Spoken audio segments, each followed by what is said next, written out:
is Sam, and this is Booked on a Feeling. So, I don't buy books very often, but now when I do, it's for one of two reasons. The first being that it is a book that I've read and really enjoyed and want to read it again potentially, so I'll purchase it to keep it on my shelf. That way I can kind of keep all my favorite books in one place.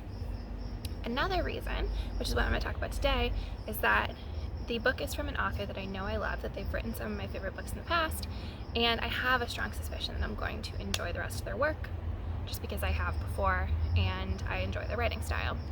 So these are the authors I'm going to talk about today. Now, I don't always keep up on book news, so I don't necessarily know when authors produce new books, even authors I love, but when I do have that information, or if I see that an author has come out with a new book, I snatch it up right away. So I'm going to break these down into different categories because I enjoy reading pretty widely.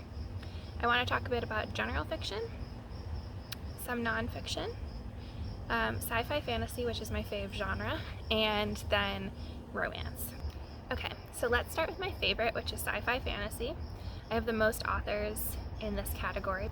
So the first person I want to shout out to is Becky Chambers. Becky Chambers is an author who wrote The Long Way to a Small Angry Planet. She also wrote Closed and Common Orbit and Record of a Spaceborne Few.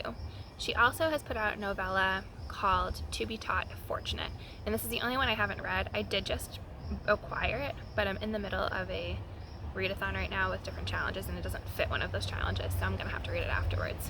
I just love the way Becky Chambers writes. She has such a comforting style. Her characters are so real, which is quite an accomplishment considering she is writing about alien races. You know, she'll describe a character as a kind of robot-like creature that's face flashes different colors to go with its emotions, so the way they communicate is completely different, despite the fact that these characters are so out of our realm of understanding because we don't have anything like that in our world. They still feel incredibly real, and I love the relationships. She also is great about diversity in her books, especially around sexual and gender minorities, but she does, highlight all different kinds of diversity, so I find that really rewarding to read as well. The next one is David Mitchell. So David Mitchell, it's hard for me to categorize him as strict science fiction or fantasy because his books are pretty literary. I would almost consider them general literary fiction, except there are kind of some fantastical, more sci-fi elements to them. His books are really fucking weird, I will say.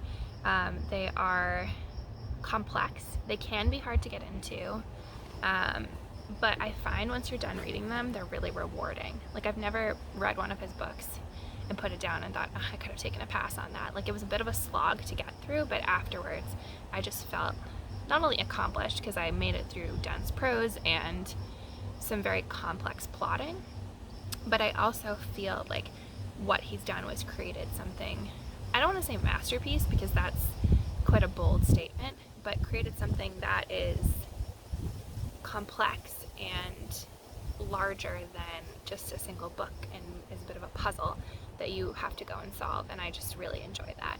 If you want to get started with a David Mitchell book, I would potentially suggest Slade House because it's pretty easy to read and it's short. It's more like a set of short stories, so that might be a good place to start. Next, I want to talk about Patrick Rothfuss. So everyone knows Patrick Rothfuss. He's the one who writes the Kingkiller Chronicles. So that's Name of the Wind and A Wise Man's Fear and hope to God someday Door of Stone, which is the third long-awaited book of the Kingkiller Chronicles. But I do want to highlight him because he's put out a couple of other things. He did a short story, which I think is Slow Regard of For Silent Things, which I enjoyed, and he's been in a couple of edited compendiums of short stories, and I just really enjoy his writing style and the way he crafts his characters. Next, I want to mention Deborah Harkness. So she is known for writing Discovery of Witches and the two follow-up books in the trilogy, as well as Time's Convert. I would not say her books are not without problems. The romance is a little thickly laid on. It's a little Twilight-esque, and I'm not just saying that because it's got vampires in it, but I enjoy the way she tackles history. She's a history professor, so this makes sense. And I really enjoy the magic system and how she explains magic in the books, as well as the world she's created with vampires, witches, and demons, or daemons, however you want to say it. I love witches. Anything to do with witchcraft are some of my favorite books, and so this really just sucked me right in, and I own all 4 of her books now, because I enjoy them so much, and I'm hoping that she'll come out with more soon. In terms of nonfiction, I will say I don't read a ton of nonfiction. One author who's not psychology or mental health related at all that I do auto-buy new books from is David Sedaris. Everyone knows David Sedaris. He's a humorist. I love the way he writes. He can be a little vulgar in a way that I really enjoy. I like that kind of humor, whatever that says about me. And the way he writes about family and how boisterous and quirky his family is really resonates with me and my experiences with family. So I love his books. Now, before I jump into the romance section, I did want to make a disclaimer. When I put this list together, I had one kind of general fiction author on my auto-buy list who I still enjoy her work greatly. This is J.K. Rowling. Some might classify her as fantasy, and obviously I adore the Harry Potter series. I grew up with them. They're part of my identity. But more recently, I've been hooked on the Robert Galbraith Cormoran Strike novels, which is her detective series, so I consider that more general fiction. I do not feel super comfortable putting on her on here as an auto-buy author because of the controversy surrounding her. She has made it clear that she's not in support of transgender rights, which is something that I am in great support of and don't feel comfortable necessarily supporting someone who goes so strongly against my personal beliefs. So it's challenging because you get into debates with yourself or perhaps other people about, can you separate art from the artist? Are we still allowed to enjoy things made by people we don't necessarily like all that much? And I'm still parsing out exactly what I think. But my inclination would be I'm still going to read the Cormoran Strike series. I mean, I own all the ones already. I'm going to read the ones I own. There is a new book coming out in the next year or so.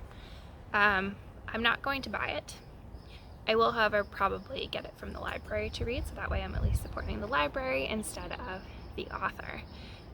This plan may change, as I become more settled in my feelings, but it's hard because I really enjoy her work, and also, I don't think that just because she may not be the great person I want her to be, that Harry Potter no longer has meaning to me. It's, part of my identity, and it's part of my growing up, my childhood story. And the art that she's put out into the world has now been altered by the consumers and made their own in a way that I find really great. So I'm hesitant to say anything she produces no longer has value, because if it positively affects someone's life, that's great. I just wish she would not be an absolute asshole about transgender rights, because trans women are women, trans men are men. People are people. And everyone should just fuck off about it, Now that I've put that disclaimer out there, she would be on my auto-buy list. I'm not buying her currently, but I will likely still read the work she produces, just not in a way that doesn't financially support her, if that makes any sense. And then finally, I want to talk about romance. Romance books have an interesting reputation. So a lot of people say romance is trash. I was often one of those people. They're just flighty and stupid and silly. But then I started thinking about it and realized that romance novels are pretty inherently feminine, or at least are perceived as inherently feminine. I don't think they need to be.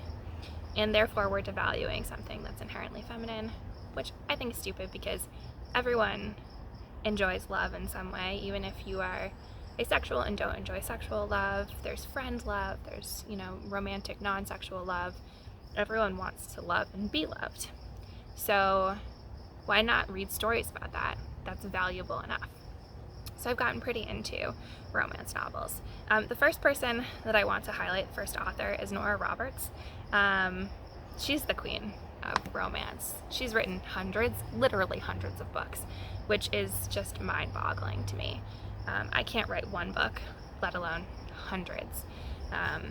And so even if you don't like romance novels, you have to respect her hustle because she's doing the thing. I don't necessarily own all of her books. I own some of them on my Kindle, but the library often has them. So when I say auto-by-author in this sense, it's kind of an auto-read author. As soon as she produces something new, I read it. Her books are hit or miss for me because there are so many, but my favorites are my favorites. Like, I really enjoy them and read them again and again. The next one I want to highlight is someone who kind of crosses between general fiction and romance. She's kind of a chick lit novelist, and that's Sarah Addison Allen. I love her books because they are so homey and cozy and comforting that every time I read them, I just feel instantly better. They're filled with really quirky and lovely characters, and there's usually a happy ending at the end, but it's not like a contrived happy ending. People have to struggle to get to it, and I'm not saying they're realistic because they kind of border on magical realism as well.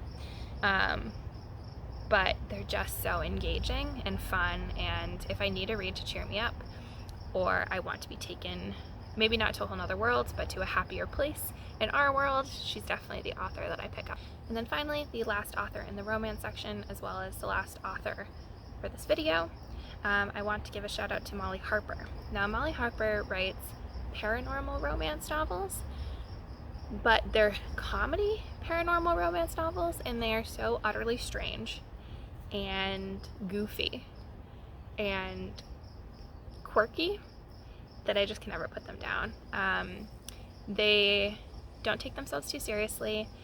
She's making fun of the genre while being part of it. Again, it's a mix of like cozy and comforting, but then also there's the paranormal side, and there's a little bit of romance in there, and it's just funny. So whether you're a fan of romance or paranormal things, I would definitely recommend checking out Molly Harper because her books are really engaging.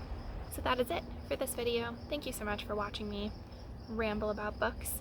I'll be back soon with another video. In the meantime, I have put links below to the books I've mentioned, and am participating in the Make Your Myth Taker read along, and we'll have a reading vlog up soon for my beginning of this endeavor. And I'll see you there. And I hope everyone has a lovely day.